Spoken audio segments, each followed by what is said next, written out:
Okay, so let's have a look at the 2022 ordinary level leaving cert maths paper. This is question 1. Now we have the complex number Z1 is shown on the Argand diagram below.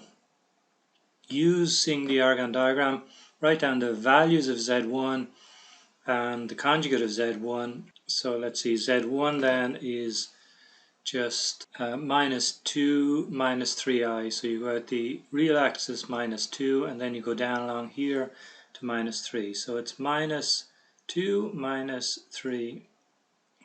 So let's have a look at its conjugate then. Its conjugate is going to be minus 2 plus 3i. So you just change the sign in front of the I, in front of the imaginary part. So there are two answers to part 1. Part 2, plot and label the conjugate Z1 on the Argand diagram above. So let's plot it. So it's minus 2 plus 3i, so it's going to be on the other side of the x-axis. Minus 2 plus 3i, so that's it there. So that's Z1 conjugate. Okay, next part then. Z2 and Z3 are two other complex numbers. Z2 is minus 5 plus 3i, Z3 is 4 minus 2i. Plot and label Z2 and Z3. Okay, so we have two more complex numbers to plot. We have minus 5 plus 3i, so minus 5 plus 3i is going to be there, and that's called Z2. And then we have 4 minus 2i, so we go out here 4 and then down here 4 minus 2i, and they call that Z3. So that's all we have to do there. Next part then. Write Z2 minus Z3 in the form a plus bi. So we want Z2 minus Z3. So Z2 is minus 5 plus 3i. And put it in brackets because we're subtracting here. Z3 is 4 minus 2i. So we've got to take away the brackets now, so it's minus 5 plus 3i minus 4, and remember minus minus here is plus, so it's going to be plus 2i. Okay, finally then we get minus 5 minus 4 is minus 9, plus 3i plus 2i is plus 5i, so our answer is minus 9 plus 5i. What we've got to do is find the modulus. What we've got to do is find the modulus of Z2 minus Z3. So the modulus of Z2 minus Z3 is the modulus of minus 9 plus 5i. So if we do that, that's the square root of minus 9 to be squared, plus the coefficient of the I is plus 5, and we've got to square that as well. So that's the square root of 81 plus 25. So 81 plus 25 is 106. And that's our answer, square root 106. Okay, so that's it for part C. Let's have a look at part D. Investigate if Z3 is equal to 4 minus 2i is a solution to this thing here. So okay, we have Z squared plus 2i Z minus 7i is equal to 0. So if this was a solution, it just means if we put in 4 minus 2i instead of Z in our equation, we should get 0. So let's do that. So it's 4 minus 2i, which we've got the square, plus 2i times z, which is 4 minus 2i, minus 7i equal to 0. Okay, so let's do all of this. So we got to square this part here first. Okay, so we have, let's see, here we're going to have 16. 2 4s are 8, double that, so that's minus 16i. Plus 2 2's 4, I squared, and then these two plus 8i, and then here minus 2 2's 4i squared minus 7i is equal to 0. That'll give me, let's see, will anything cancel here? Oh yeah, well we have a plus 4i squared minus 4i squared, so that's fine. We have a 16 here, and then we have a plus 16, a minus 16i plus 8i. That's minus 7i minus 8i rather is minus 15i. and we can see there that's not equal to 0, so therefore Z3 is not a root or a solution.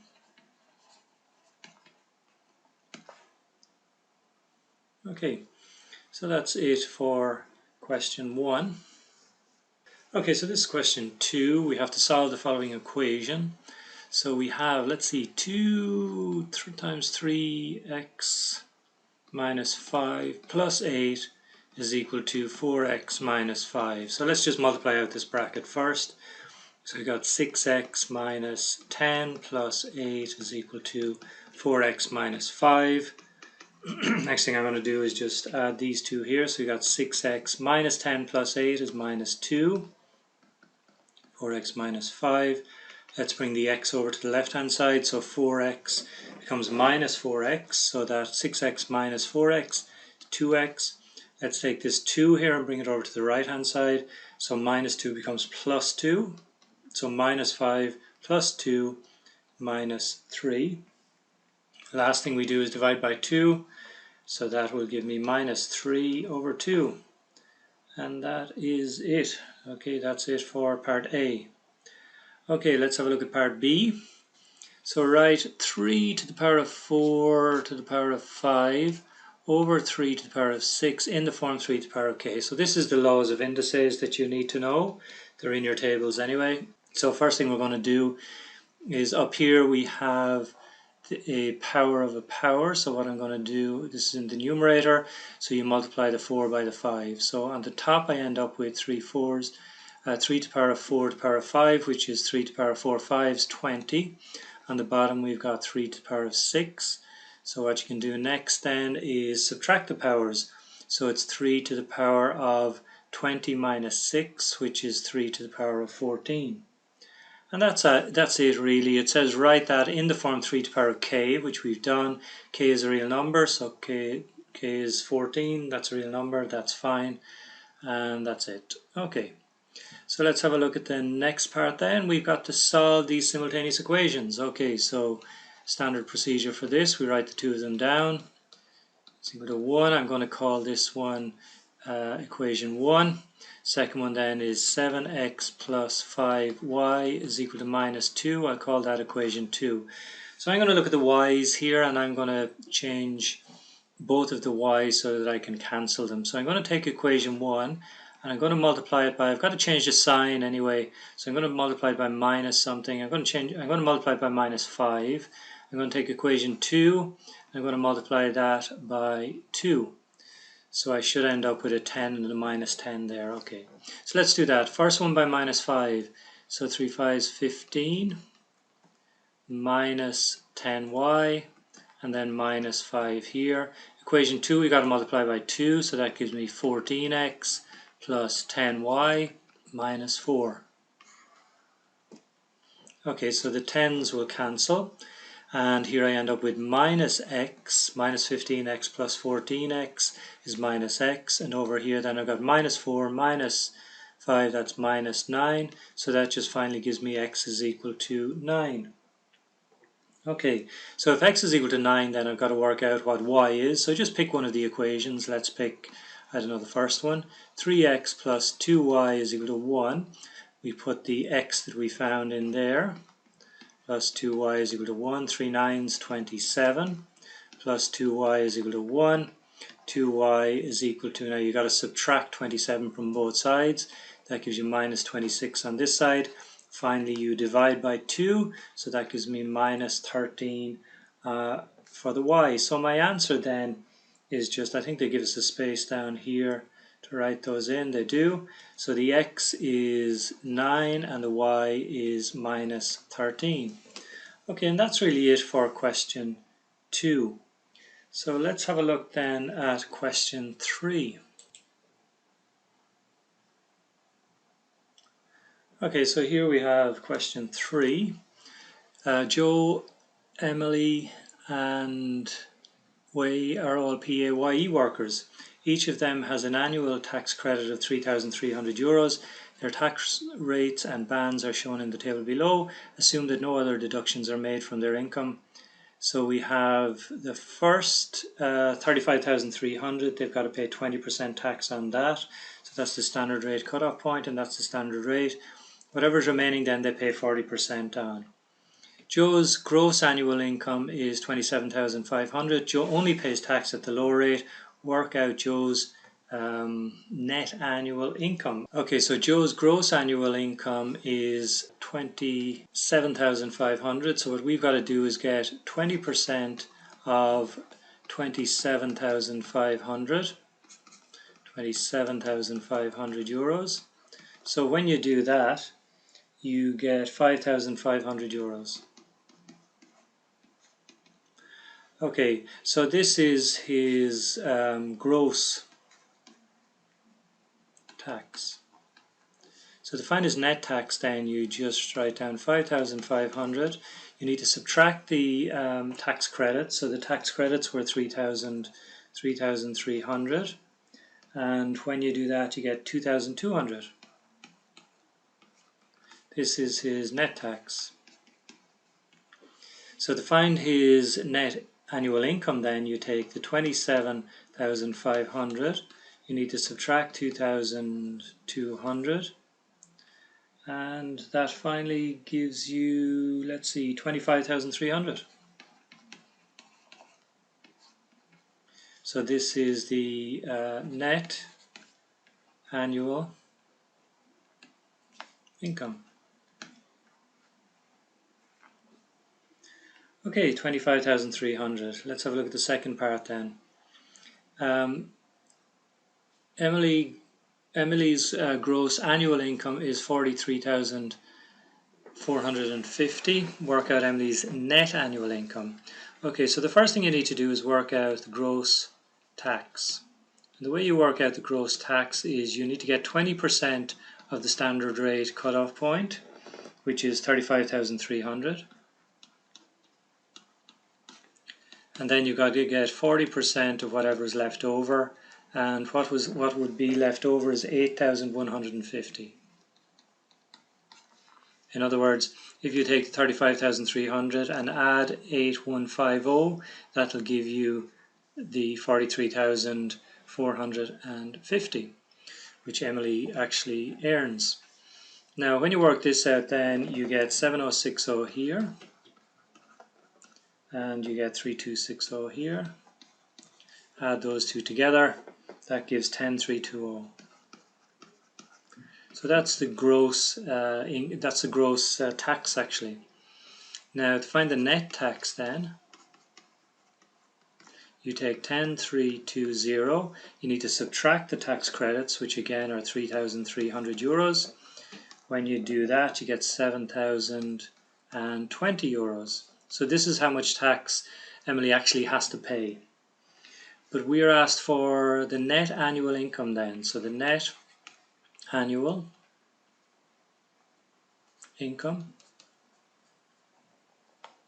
is equal to 43450. We need to subtract the tax, 7020, and that gives 36430. So it's 36430.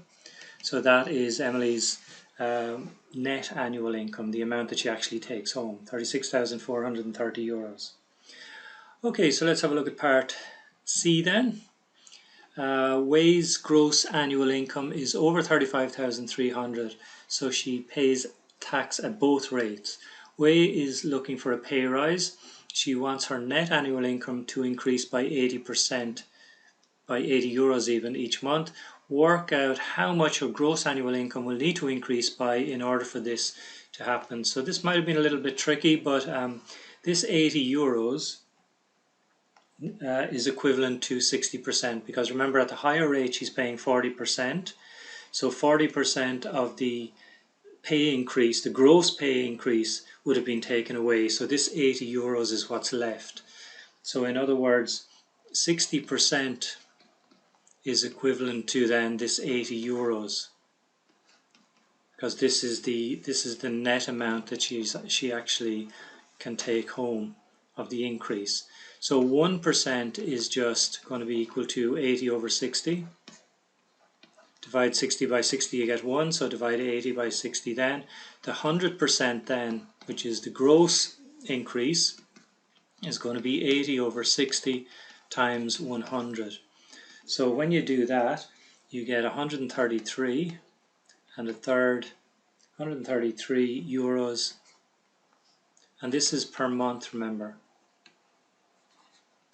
because it says she wants a net income to increase by 80 euros per month. The question actually asks what's her gross annual, how much will her gross annual income need to increase by. So you're looking at taking 133 and a third and multiplying that by 12 months. And that will give you finally your answer of 1600 euros per year. Now that's per year. Okay, so that's it for question 3. Okay, so let's have a look at question 4. We have g of x here is equal to x cubed minus 7x squared plus x minus 12. Work out the value of g of 5. So what you got to do is put in 5 instead of x. So we want g of 5. So it's going to be 5 cubed minus 7 times 5 squared plus 5 minus 12. So when you do all that, you get minus 57. Okay, again, just make sure you do the squaring first and then the multiplying. Okay, so find g dash of x, so g prime of x. In other words, we've got to differentiate g of x. So we know that g of x is equal to x cubed minus 7x squared plus x minus 12. So we've got to do g prime x. So bring down the power, so that's 3x. Reduce the power by 1, so it's 3x squared. Bring down the power, so that's 14x. And then that just becomes 1 there. And that's it. G prime of x is equal to 6. So when you differentiate g and then stick 5 into your answer instead of the x, you get 6. Use this to find the equation of the tangent to the curve y is equal to g of x when x is equal to 5. Give your answer in the form ax plus by plus c equal to 0.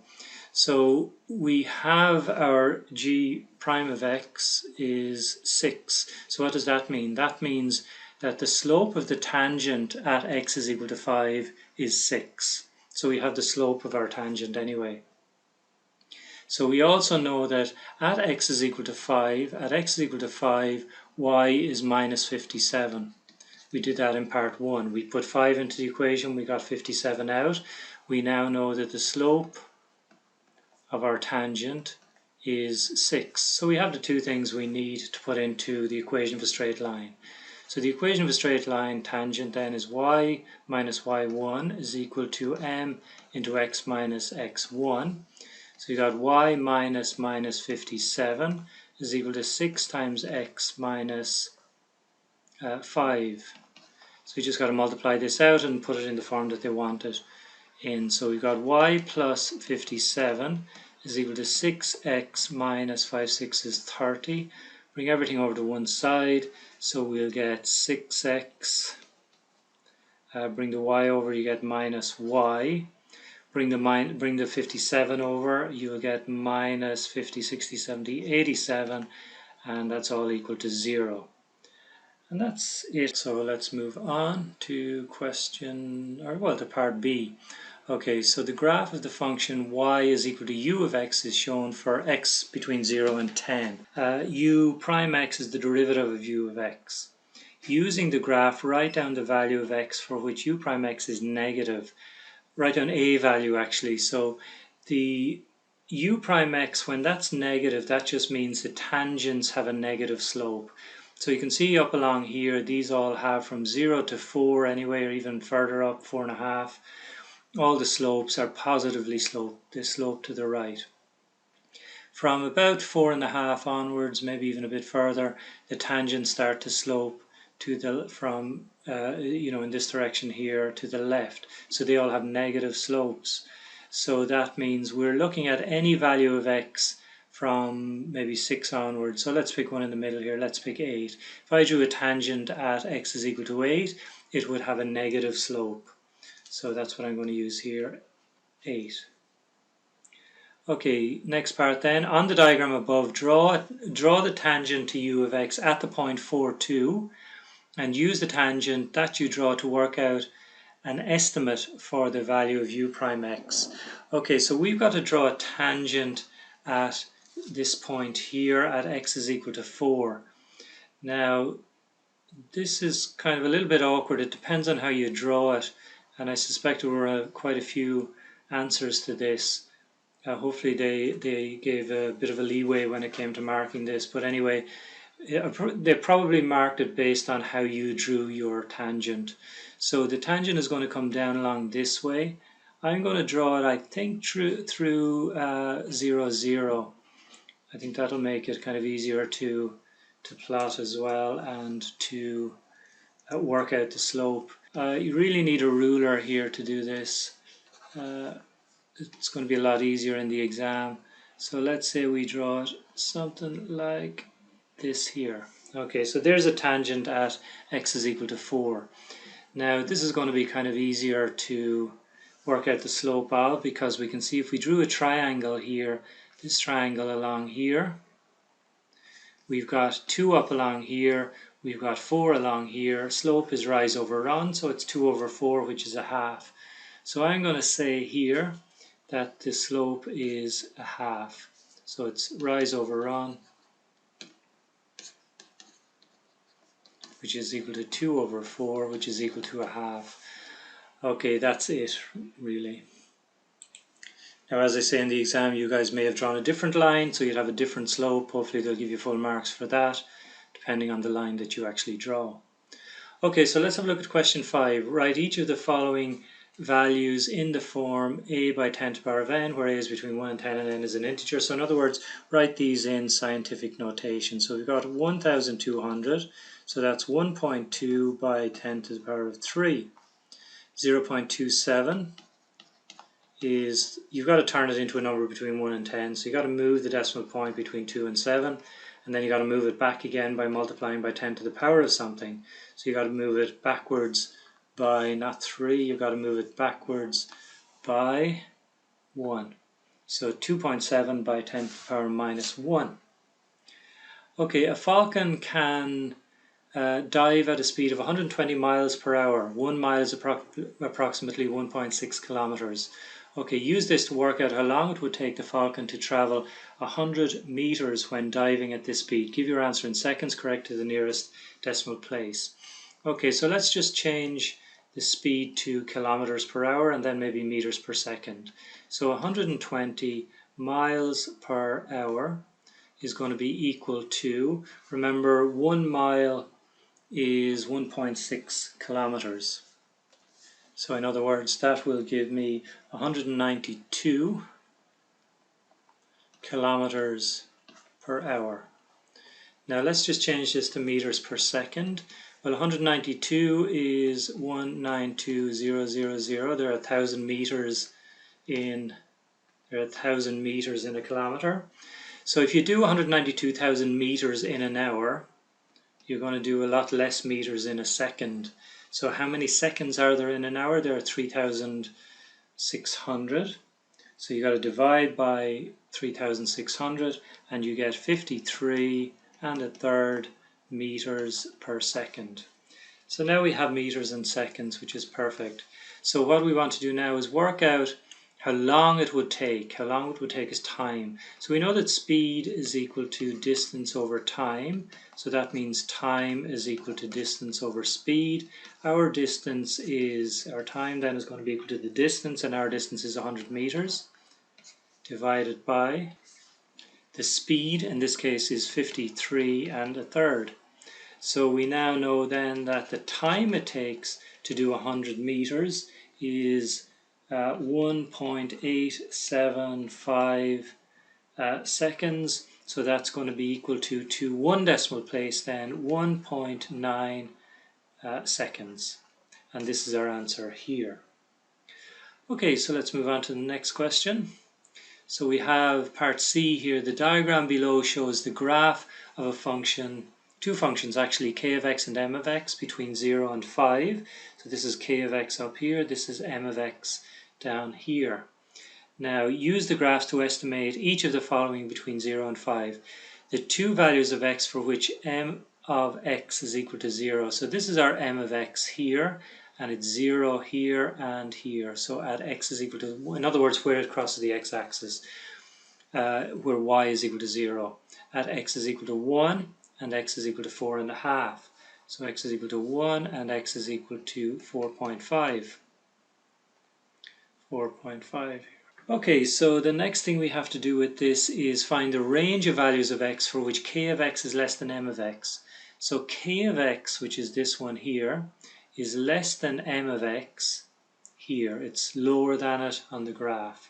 All these y values here are lower than these y values here. So what x values give us these y values here? So we're looking at between 2 and 4. No, sorry, we're looking at between 2 and 3.5 actually. So it's between 2 and 3.5. So greater than 2, less than 3.5. So we were looking at these x values along here. This is the part of the graph that we're looking at. So greater than 2, less than 3.5. So we want x to be greater than 2 and less than 3.5. Okay, so that's it for that question. Let's move on to question 6. So in question 6, the nth term of an arithmetic sequence is given by the following expression: Tn is equal to minus 254 plus n minus 1 times 4. Now if you actually look at this, this is in the form Tn is equal to a plus n minus 1 times d. So they have it in the form that it's in your tables our basic formula for a particular term of a sequence. Find the value of t1. Okay, so t1 is equal to minus 254 plus n minus 1, well n is 1, minus 1 times 4. So if you do this, 1 minus 1 is 0, 0 times 4 is 0, so we're just left with minus 254. So the first term in the sequence is minus 254. Part 2 then, find the value of the common difference, that is t2 minus t1. Now, there are a couple of ways of doing this. We could just read it off the formula here. We can see that it's in the form a plus n minus 1 times d. So d is actually 4 here. But let's just work out t2, term number 2, and do it that way. If we work out t2, that's minus 254 plus 2 minus 1 times 4. Now if we do this, we get minus 254 plus 2 minus 1 is 1. 1 times 4 is 4. So it's just that there. So it's minus 254 plus 4. That's minus 250. So the way you do it, they tell us here, is do t2 minus t1. This is the second term here. So it's minus 250 minus 254. This will give us our d, our common difference. So our d then is minus 25, that should be minus 250 plus 254. That'll give us 4 here, which is what we worked out up here anyway. Okay, so that's part 2. Let's have a look at the next one. Find the smallest value of n for which minus 254 plus n minus 1 times 4 is positive. So this is solving an inequality. So let's write it down. We've got minus 254 plus n minus 1 times 4 greater than 0.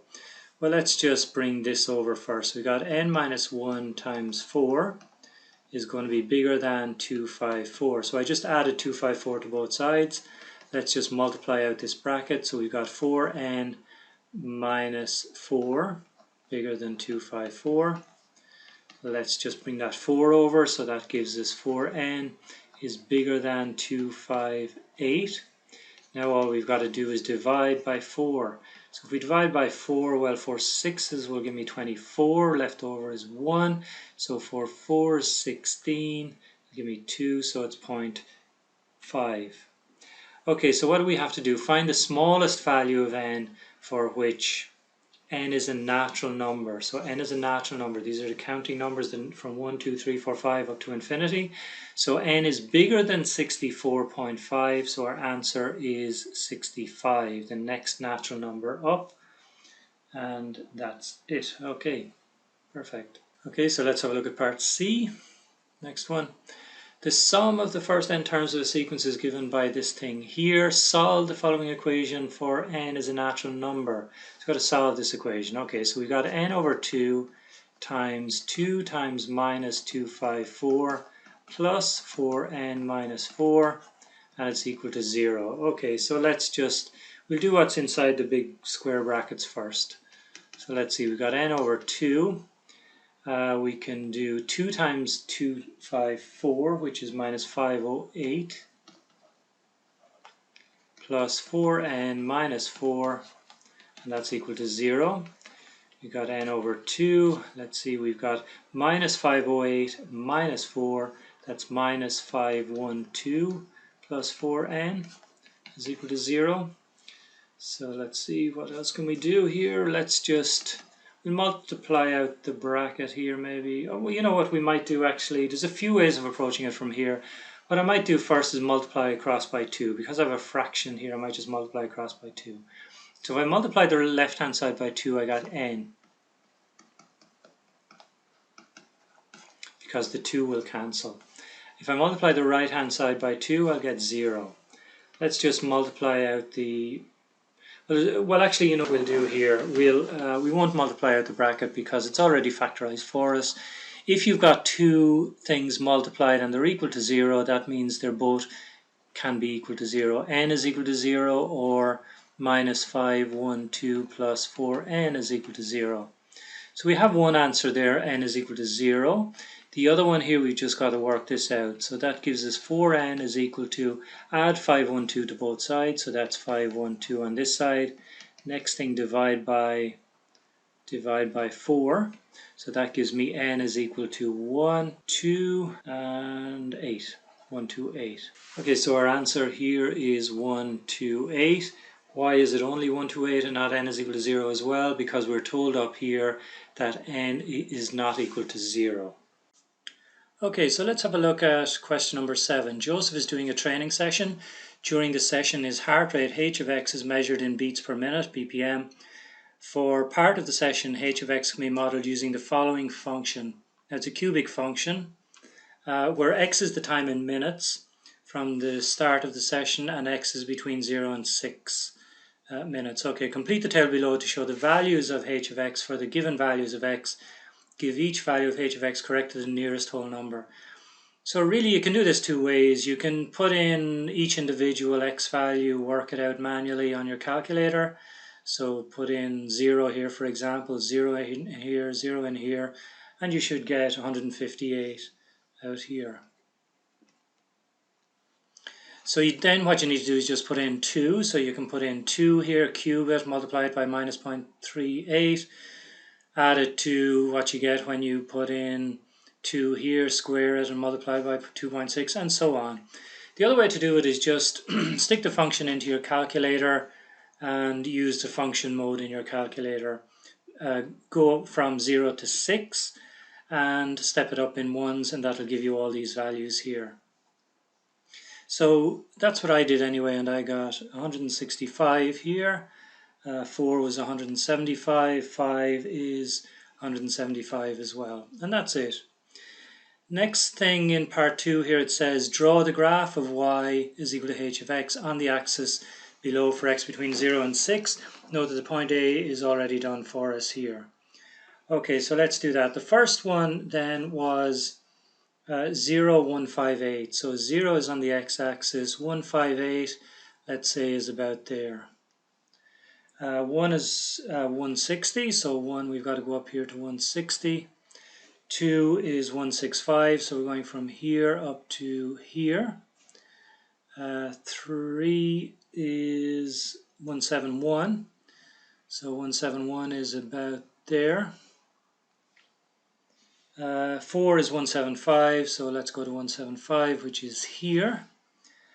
5 is 175 also, so 5 will be here. 6 is done for us, and that's it. You've just got to connect all these up. So remember, it's a curve now, so we shouldn't join these with straight lines. So you're going to come around here. Whoops, it's going to go up and down there, something like that. Okay, this here might be a little bit straight, but we'll leave it at that. Okay, so let's have a look at the next question then.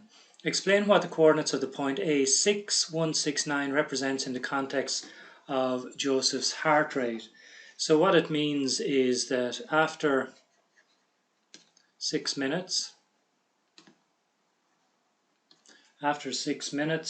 his heart rate is 169 beats per minute. And that's it. Using the same axis and scale, continue your graph on the previous page to show the following information from the point represented by A6169, Joseph's heart rate. Okay, so Joseph's heart rate stays at the same level for the next 2 minutes. Okay, so let's do that. Stays at the same heart rate for the next 2 minutes means that we're just going to go across here to here. So that's our 2 minutes, from 6 to 8, and it stays level at 169. Okay, the second bit of information we're told is that it decreases then at a steady rate of 10 beats per minute for 2 minutes. 10 beats per minute. So this is the first minute here. We've got to go from 169 down to 159 first of all. So 159 is going to be here for the first minute. And then it goes to 149 for the next minute. So 149 is going to be somewhere around here. So you just got to connect that up. Again, use a ruler here because it goes down steadily, and you should end up with something like that. Okay, so that's it for that part of the question. Let's see what else is in the question. Let's see. During his training session, the number of calories per minute that Joseph is burning after X minutes can be modeled by C of X as follows, where H of X is Joseph's heart rate at that time. Using this information, or using the information in the table or graph, work out C6, the number of calories per minute that Joseph is burning 6 minutes after the start of the session. Okay, so our formula is C of X is equal to 0.1 H of X minus 7. We're looking for C of 6.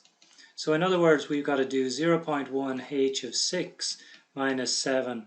So it's going to be 0.1 multiplied by H of 6. Now if we look at our table or our graph, doesn't really matter which, let's look at our table here. 6 here gives us a heart rate, a BPM of 169.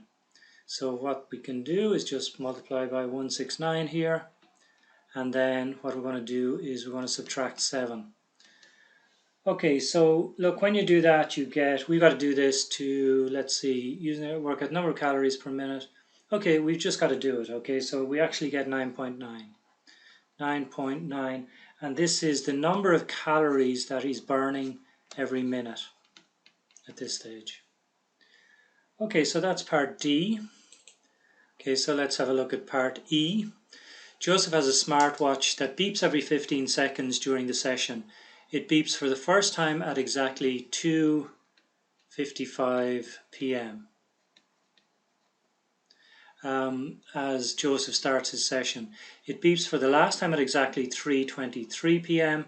as Joseph finishes his session. Work out how many times in total the smartwatch beeps during the session, including the first and last beep. Okay, so if we just take maybe the first minute, so from 2:55 up to 2:56. So it's going to beat here the first time here at the very beginning, and then it's going to beep here at the end. So in total, during this minute, it's going to beep 5 times. So at 2:55, then at a quarter, then at half past, then at 3/4, and then finally at 2:56. So 5 times. If we take the next minute then, up to 257. This time it's only going to beat 4 times.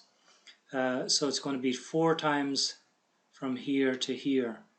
So it's already beeped at 256. So really we just start counting from quarter past or 15 seconds, 30 seconds, 45 seconds, and then at 257, so 4 times.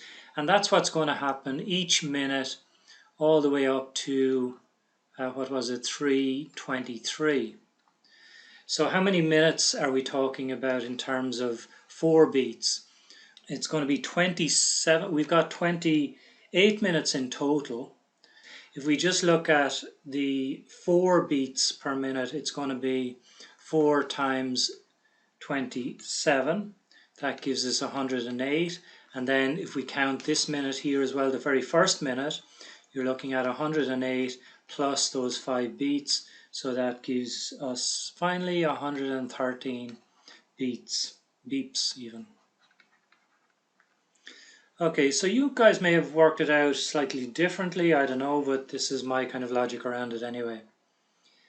Okay, solve the equation. We got to solve this particular quadratic equation to find how long after the start of the session Joseph's heart rate is at a maximum. So in other words, we differentiated the cubic function to give us, if you like, the slope of the tangents around the curve. Now we have this particular slope equal to 0, so we're looking at a maximum in this particular case. Give your answer in minutes correct to 2 decimal places. Because they say 2 decimal places here, we're going to use the minus b formula, the quadratic formula. So in this case, a is equal to minus 1.14, b is equal to 5.2, c is equal to minus 0.13. And remember, your formula is x is equal to minus b plus or minus the square root of b squared minus 4ac, and then that's all over 2a. So let's just stick in all the numbers here. We've got minus b, so it's minus 5.2, plus or minus the square root of b squared, so that's 5.2 squared, minus 4 times, and then over twice a. Well, 4 times a, well, a is minus 1.14. C is minus 0.13, minus 0.13, and A is minus 1.14 down here. Okay, so let's just do the top line first. Usually what you would normally do is do what's inside the square root first.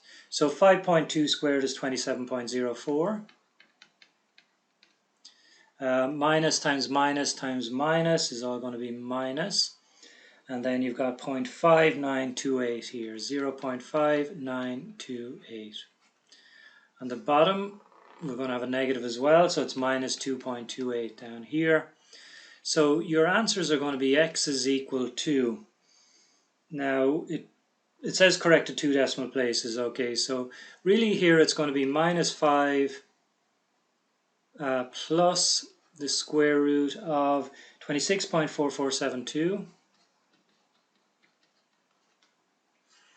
over minus 2.28, or it's also going to be minus, that should be minus 5.2 here, minus 5.2 minus the square root of 26.4472, and that's all going to be over minus 2.28. Okay, so we've just got to simplify those to 2 decimal places. So my first answer then is going to be x is equal to 0.03, and the other answer then is going to be 4. Let's see, it's going to be 4.54.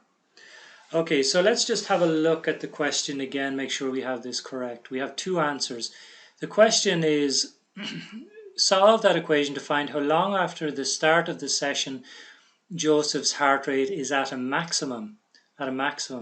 Now, if we look at the graph here, you can see he starts here, it goes up and down along here. We got 2 answers. We got 0.03, which is going to be around here, and we also got 4.54, So that's going to be here somewhere. So this is our maximum here. So this is our answer, 4.54. So we've only got one answer here. So we disregard this one here, and our answer then is 4.54, and these are minutes, I think. Yeah, minutes, and that's it then. Okay, so let's have a look then at question 8. Jessica is a scientist. Jessica is making up a solution of acid. She has 2 different bottles, each with the following concentration of acid. So bottle A has 12% acid and bottle B has 5% acid. This means that, for example, in every 100 ml of liquid in bottle A, there are 12 ml of acid. Work out how many milliliters of acid are in 200 ml of liquid from bottle A. So let's have a look at that. Okay, so we have 12%. So we have 12% in bottle A. Now that means, as they say, there are 12 ml of acid in 100 ml. So in 200 ml, you can do it 2 ways. I mean, it's fairly straightforward. 12% of 200. So if you get 12% of 200, that should give you 24 milliliters. Or you can just say 12 times 2, which is 24 mils. Either way, because there are 12 mils of acid in 100, there are 24 mils in 200. So, okay, next part then. Jessica mixes 200 mils of liquid from bottle A with 300 mils of liquid from bottle B. Work out the overall concentration of acid in Jessica's mixture. With bottle A, there, you've got 200 mils, so that's going to be 24 milliliters of acid. Bottle B, there is 5% concentration, so you've got to get 5% of, in this case, it's 300 mils. So if you get 5% of 300, that should give you 15 mils of acid. Or there are 5 mils in 100 mils, so in 300 mils is going to be 15. So the total acid then is just going to be 24 plus 15, which is 39 mils of acid in the final solution. Now they ask for your answer as a percentage, so it's going to be 39 divided by, there's a total of 300 plus 200, so that's 500 mils. I'm going to multiply that by 100. So the percentage is 7.8% in the final solution that's made up. Okay. Explain why Jessica could not make a solution of 4% concentration of acid by mixing liquid from bottle A and B. So you could say, I don't know, because there will always be a minimum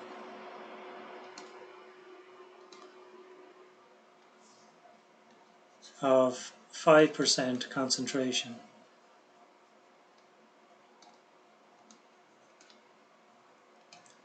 In other words, the concentration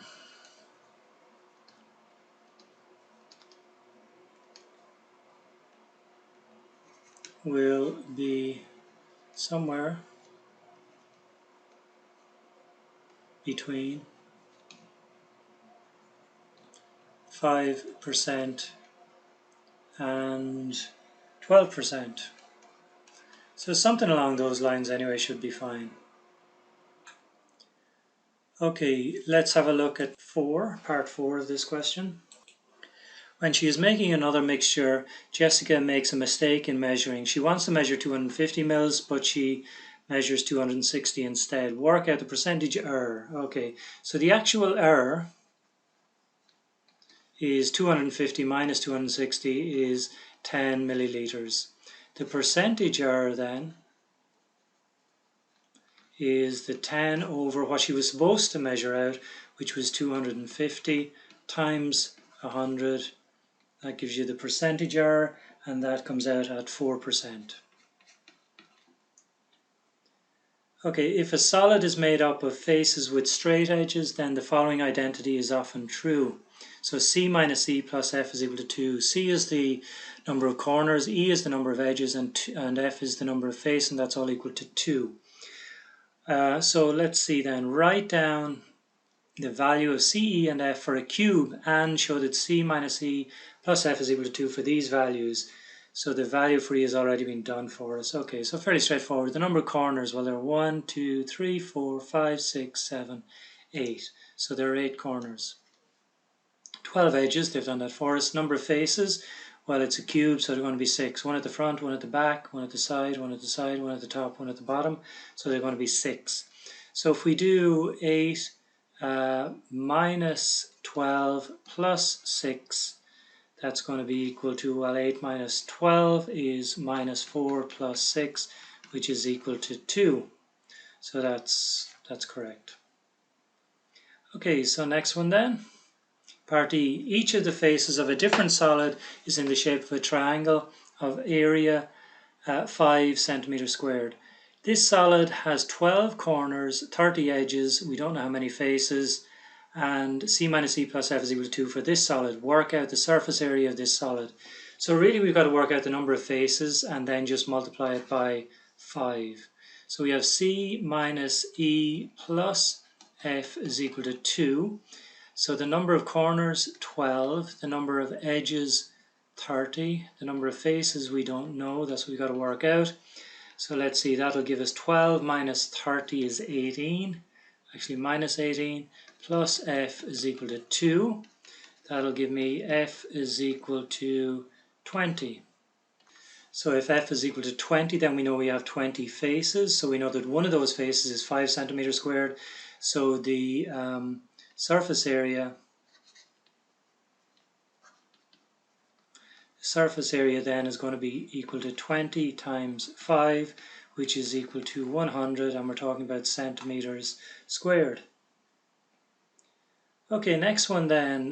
This one here, a little bit tricky, I think, but let's see. The surface of a third solid is made up of H hexagons and P pentagons, where HP is an element of N, so they're natural numbers, and that's your equation there. Use this equation to find the number of pentagons in the surface of this solid. Now, the problem here is that you've got two variables. You've got a H and a P, H and a P, H and a P here as well.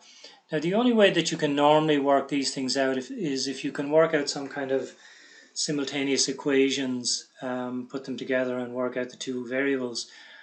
We're not given any other information here. We don't know what H is, we don't know what P is, so it's tricky enough, I would think, particularly in an exam situation, to do this. So the way I approached this was I just looked at it and said, well, the only way this could possibly work is if we multiply all this out, simplify the left-hand side, in other words, and either the H or the P must cancel to give us 0 to just leave us with the other variable. It's the only way I can think this could possibly work. So let's have a look at it. We've got 6H plus 5P divided by 3 minus 6H plus 5P divided by 2 plus H plus P is equal to 2. Okay, so let's see. First of all, we can multiply across by 6. So really what I'm going to do here is multiply each term by 6. So I'll just do it in steps here. So let's say this is 6 over 1. I'm going to multiply all of this by 6 over 1. I'm going to multiply all of this by 6 over 1. I'm going to multiply this by 6, this by 6, and I'm going to multiply this by 6 as well on the right hand side. Now if I do that, what happens? Well, this 3 will divide into this 6 twice. So down here I get 2 times 6H plus 5P. Over here then I get 2 will divide into 6 3 times. So I'll end up with 3 times 6H plus 5P. Here I'll end up with 6H plus 6P is equal to 12. Now let's multiply out the brackets. So we get 12H plus 10P. minus 18h plus, not plus, it's actually minus, because minus times plus is minus. So we've got minus 3 5s, 15p plus 6h plus 6p is equal to 12. Now at this stage I would hope that something is going to cancel for me. So let's look at the h's. We've got plus 12h minus 18h, so that's minus 6h, plus 6h will give me 0. That's perfect, that's exactly what I want. Now I've got p's then, so I've got plus 10p minus 15p, that's minus 5p, plus 6p just gives me p on the left hand side, on the right hand side I get 12, and that's it. So it worked out nicely. I would imagine that would have been tricky enough for people in the exam, maybe not, but took me a little bit of thinking about initially. Okay, so that's it for that question. Okay, let's have a look at question 9. The graph below represents a model that can be used to predict the value of this car, V, for the next number of years. The model assumes that the value of the car reduces or depreciates by a fixed percentage each year. So you can see it's going to come down in a kind of a curve rather than a linear fashion, because it's going down as a percentage of what it's worth each year. Now, use the graph to write down V of 0. So V of 0, we just come up along here, so that's 30,000. So it's worth 30,000 initially. Okay, and also V of 1. So let's look at 1 here. After 1 year, it's now worth 24,000 euros.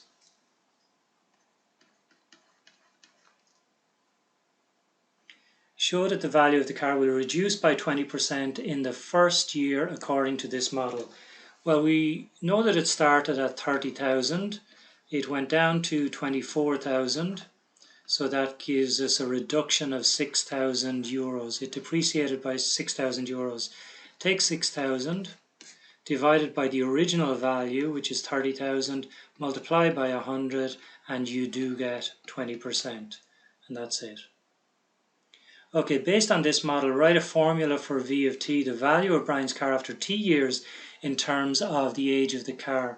Now there is a formula in your tables, and it is the final value is equal to the principal times 1 minus I to the power of t. F is the final value of something, P, like a car in this particular case.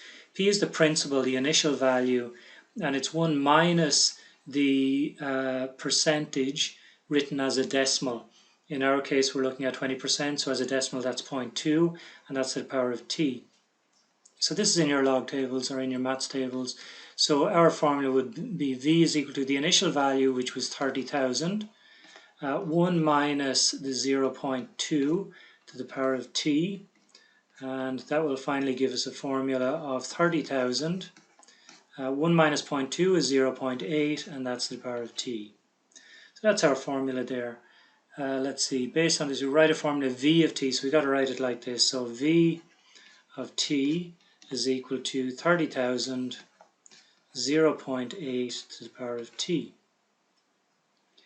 Okay, hence or otherwise work out the value of Brian's car after 4 years according to this model. So V then of 4 is going to be 30,000 times 0.8 to the power of 4.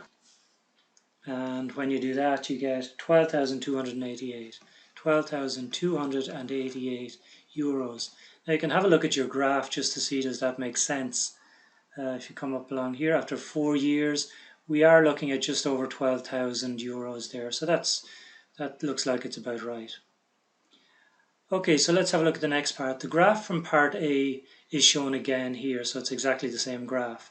A different linear model, now linear means we're going to end up with a straight line rather than this curve here, assumes that the value of the car reduces or depreciates by a fixed amount. Now remember, this graph here is based on a reduction of a fixed percentage, so it's not a straight line. A fixed amount will result in a linear graph.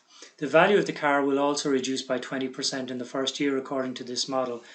Draw a line on the diagram above, passing through the first 2 points on the graph with whole number values of t is equal to 0 and t is equal to 1. Continue the line until it reaches the horizontal axis.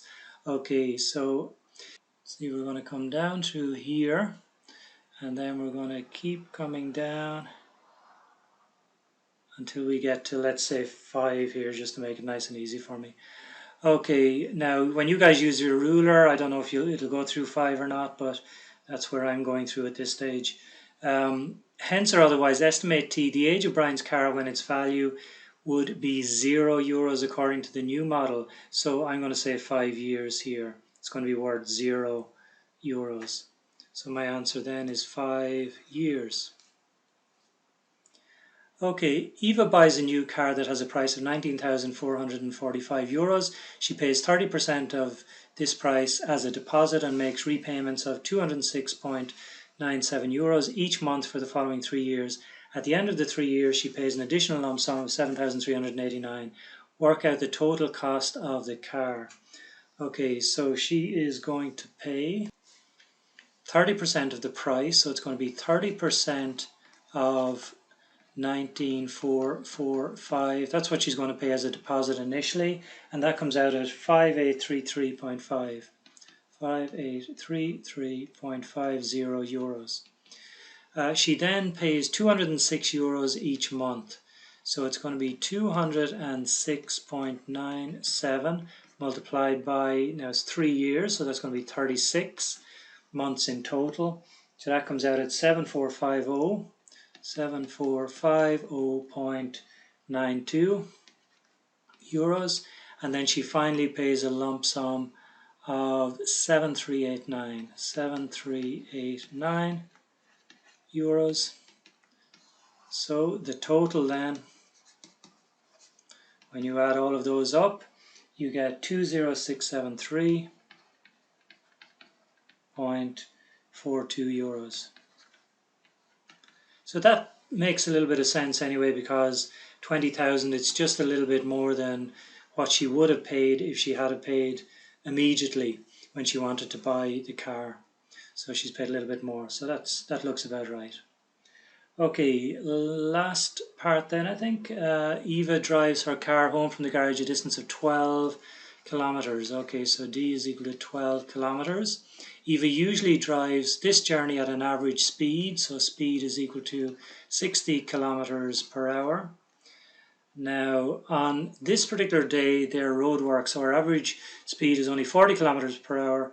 For the journey, work out the percentage increase in time it takes her to drive home because of the roadworks. Okay, so we've got to work out time. We'll call it time number 1 on a normal day without roadworks. So time, remember, speed is equal to distance over time. So time is equal to distance over speed. So it's going to be 12 over 60, which is, 12 over 60 is 1/5. So that is 0.2 of an hour.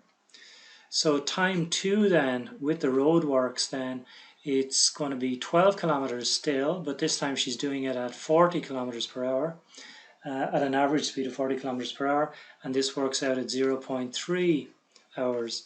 So that means then that the percentage increase is going to be, well, it's increased by 0.1.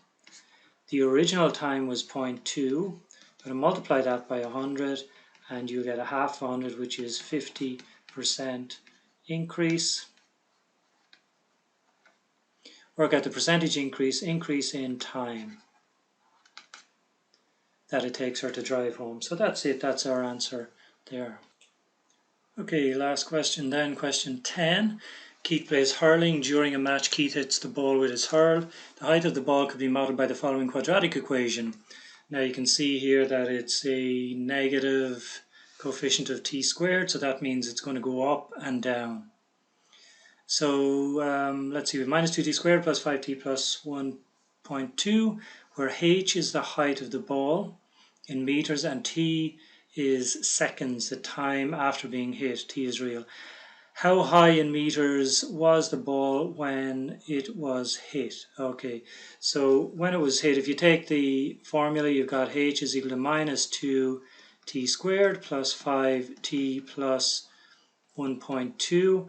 All you got to do is put in This is h of 0 if you like. Put in 0 here.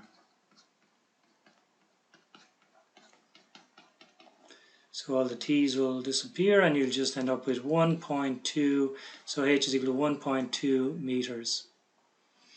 Okay, so second part then. The ball was caught after 2.4 seconds. How high in meters was the ball when it was caught? So this is the same kind of thing again. You've got h of t is equal to minus 2t squared plus 5t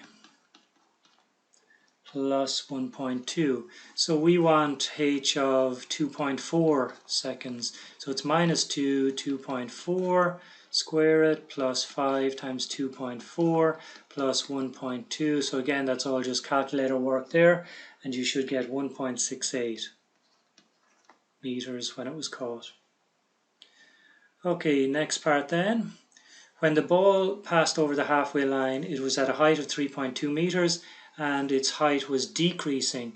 So you got to remember this thing here is a quadratic and it is going to look something like that, okay? So in other words, the ball goes up and it comes back down again, and it might be caught somewhere down along here, or it might hit the ground down here. Okay, so it may hit the ground here. So how many seconds after it was hit did the ball pass over the halfway line? Now it says here that the height was decreasing, so we're going to be looking at some time along here, from here down to here. So let's have a look. We're looking at h is equal to minus 2t squared plus 5t plus 1.2. The height now we want it to be 3.2 meters when it passed over the halfway line, and that's going to be equal to minus 2t squared plus 5t plus 1.2. Bring everything over to one side, so it's minus 2t squared plus 5t, and then we just got to subtract, so it's going to be 3.2 minus, okay, so that's just going to be minus 2. Let's just get rid of that minus there. So we're going to multiply everything by minus 1. So multiply 0 by minus 1, you get 0. Multiply minus 2t by minus 1, you get 2t squared. Plus 5t becomes minus 5t, and minus 2 becomes plus 2. So we can just factorize this. We don't have to worry about the quadratic formula here. Got 2t times t, we've got 2 times 1. It's a plus, so it's going to be plus plus or minus minus. So it's going to be minus minus because there's a minus in front of the 5t. Okay, so that means then that 2t minus 1 is equal to 0, or t minus 2 is equal to 0. That'll give me 2t is equal to 1 and t is equal to a half, or t is equal to 2. Now remember, the ball is going up and it's going down, so it's going to reach a height of 3.2 meters twice. So let's say this is 3.2 meters here. You can see here it's going to hit 3.2 meters on the way up and also on the way down, but we're only interested in the height on the way down, 3.2 meters on the way down. So it's the second time we're looking for. This is going to give you, here is going to be t is equal to a half, and here it's going to be equal to 2 seconds. So we're only interested in the second one, which is 2 seconds. And that's it. Okay, so next thing we've got to do is find the h dt. So again, remember h is equal to minus 2t squared plus 5t plus 1.2. So the h dt then is just going to be equal to, bring down the power and multiply, so that's minus 4t, reduce the power by 1. Same with this one here, you got 5t to the power 1, so bring down the 1, multiply by 5, reduce the power by 1, so it's t to the power 0, so the t will disappear, just become 1. So that's the h dt. And now how long it took the ball to reach its greatest height. So remember, the graph is going to look like this. So at its greatest height up here, the tangent is going to have a 0 slope. And this here is the slope, that's the slope of a tangent. That's the slope of all our tangents. So let's just take minus 4t plus 5, which is the slope of our tangent. We want the slope to be 0. So that'll give me minus 4t is equal to minus 5. So 5 over 4 is just 1¼ seconds. So it's going to be 1.25 seconds. It's going to reach its maximum height. I think that's all we were asked for. Find how long it took to reach its greatest height. So this time here would be 1.25 seconds. Okay, last one then I think, or at least part B anyway. I'm not sure if it's the last one, but it's, let's see, later in the game, Keith hit the ball again. This time the height of the ball, t seconds after it was hit, could be modeled by a different quadratic function, y is equal to k of t, where k is in meters. This time the ball was 1 meter high when he hit it. Its greatest height was 5 meters after 2 seconds. It hit the ground without being caught. Using the information above, write down the coordinates of the 3 points that must be on the graph and draw the graph on the x-axis and the axis below from when the ball was hit. So first thing, the ball this time the ball was 1 meter when he hit it. Okay, so when he hit it, time was 0. It was 1 meter off the ground, so there's our first point, and that's going to be 0, 1. The second bit of information we were given is the greatest height was 5 meters, which it reached after 2 seconds. So after 2 seconds, it reached 5 meters. So that's going to be here. So that's 2, 5. 2, 5. Now, the third bit of information here says that it hits the ground without being caught. So it goes up and it comes down, hits the ground somewhere. Now, that's the only bit of information we're given, so we can't really write in a coordinate for when it hits the ground. However, we know that it's going to be symmetrical. It's a quadratic equation. It goes up and it goes down. It's symmetrical. So that means if we look at this point here is going to be the first point. This is the middle point. So there must be another point over here. So you got 1 second, 2 seconds, 1 second, 2 seconds. There must be another point here at 4, 1. So here we've got a point 4, 1. And now we've just got to draw it. So let's see, we're going to go up. It's going to come around here. It's going to come down. And it's going to hit the ground. And that's it. Okay, so is there another part? Oh, there is another part. Okay, part C. Keith buys a new hurl. It usually costs €33. Keith gets a student discount of 15%. Work out the price. Okay, so he gets a discount of 15%. So you can get 15% of €33. And that will give you 4.95 euros. So then you can take your €33, subtract 4.95, and that'll give you a final price then of 28.05 euros. So that's one way of doing it. The other way of doing it is just take the €33 and multiply it by 0.85. You take 100%, subtract the 0.15, or subtract the, what I should say there really is subtract the 15%. That gives you 85%. So he's going to pay 85% of the full cost. So that's 0.85.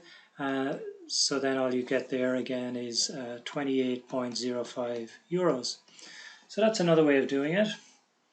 Okay, so let's see. Keith also buys a jersey. The cost of the jersey is $49.50, including VAT, 23%. Work out the VAT of this jersey. So what we're going to do here is take 123%. So this is the 100% that the jersey costs, plus another 23% on top of it, which is the VAT. That's going to be equivalent to our $49.50, which includes the VAT. So normally what we do is we go down to 1% and then back up to 100%.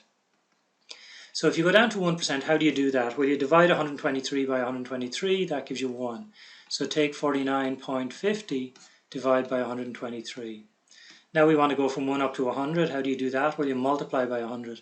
So we're going to take 49.50, divide by 123, multiply by 100, and that will give us 40.24, €40.24, which looks about right, okay? So what were we actually asked? We were asked to find the VAT on the journey. How much is, I keep saying journey, the VAT on the jersey. So the VAT on the jersey is going to be 49.50 subtract 40.24. That gives us our VAT, which is €9.26. So that's the VAT on the jersey, and you can check that out. Okay, so working it out as a percentage of 40.24. So if you take 9.26 divided by 40.24, multiply by 100. So that, let me just do that quickly. 9.26 divided by 40.24, multiply by 100. That should give you 23%, which it does. Now we did some rounding there, it didn't quite work out exactly, but 23%. Okay, so that's it for this particular question and indeed this particular paper.